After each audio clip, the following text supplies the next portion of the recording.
Hello, j'espère que vous allez bien. Nouvel épisode de la série State by State où je me suis remis à la lecture de Backlash. On s'était arrêté à l'épisode 6 qui était le dernier non, c'est pas le dernier publié en français, en tout cas le dernier publié dans Nova par Semic en français, puisqu'il y avait eu l'épisode 8 publié auparavant dans le crossover Wildstorm Rising. N'hésitez pas à checker mes vidéos sur le sujet si ça vous intéresse. Voilà. Donc on va regarder maintenant ce tome 7. C'est issu 7 de Backlash.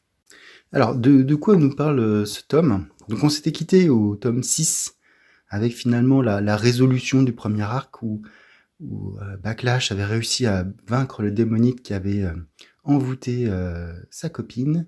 Il l'avait détruit en mode alien. Et voilà. Donc là, on continue l'histoire. Alors, cette histoire est découpée en 3 chapitres. Donc, un premier chapitre, voilà, que je vais essayer voilà, un premier chapitre où on suit Backlash qui est dans une propriété que lui a laissé Jacob Marlowe et qui fait l'entraînement de sa copine pour qu'elle puisse, sa rééducation, si on peut dire. Voilà. Avec des scènes où il va franco, mais bon, il y a quand même derrière, voilà. Derrière, ils sont pas fâchés. Hein.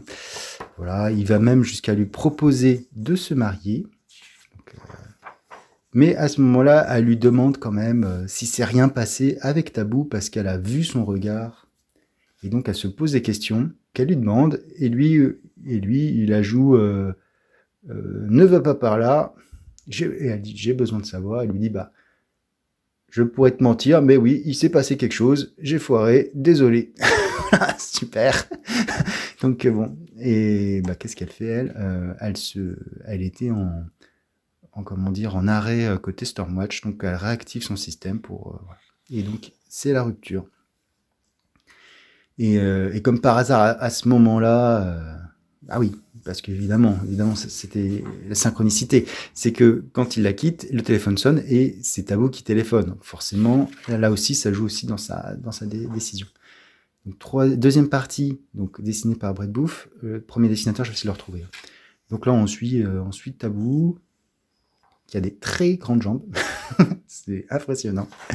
Qui se fait un peu draguer, mais qui surtout se combat contre les mercenaires du gouvernement qui étaient là pour l'arrêter suite à son évasion. Donc elle les maîtrise les trois, donc génocide, Soil, je crois, puis une autre dont j'ai oublié le nom, Recoil.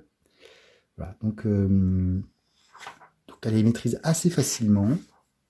Par contre, le dernier, Brawl, qui est une espèce de grosse masse, bah là, elle s'en prend, elle essaie de le contrôle mental, mais ça marche pas très bien. Et whack, comme lui dit, mais tu ne vas pas frapper une femme quand même. Bah. Et dernier segment où on suit un nouveau personnage, qui est un personnage un peu spécial. On voit un petit peu animal.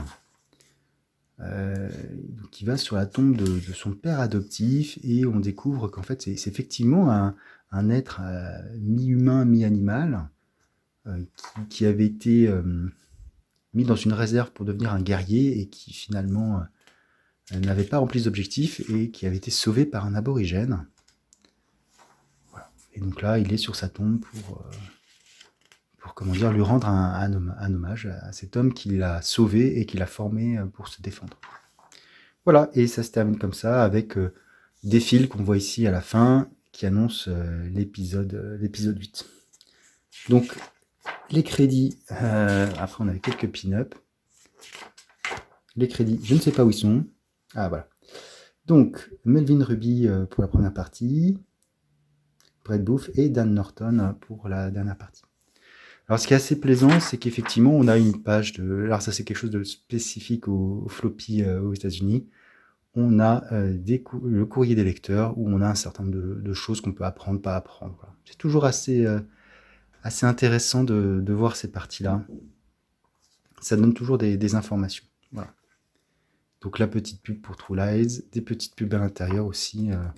On a pu le voir. Hein, voilà, parce que les floppies, alors ça fait longtemps que je n'en ai pas acheté, mais voilà. Soit il y a des publicités pour les séries, soit il y a des publicités pour d'autres choses. Voilà, c'est un peu le principe du floppy. Il y a 32 pages, mais 20 seulement de bande dessinée. Faut bien se dire. Donc voilà, donc un épisode où on va voir ces trois segments et qui vont se rejoindre dans l'épisode 9. Comme d'habitude, si vous avez aimé, n'hésitez pas à liker, à disliker, à commenter en masse, bien sûr, à me dire si ce format... J'ai assez peu de retours sur ce format, à la fois en termes de vues et en termes de commentaires, donc n'hésitez pas à me dire si ça vous plaît. N'hésitez pas, allez-y, ça fait plaisir de voir qu'on parle pas dans le désert. Ça fait toujours plaisir. Ouais, sur ce, je vous dis ciao.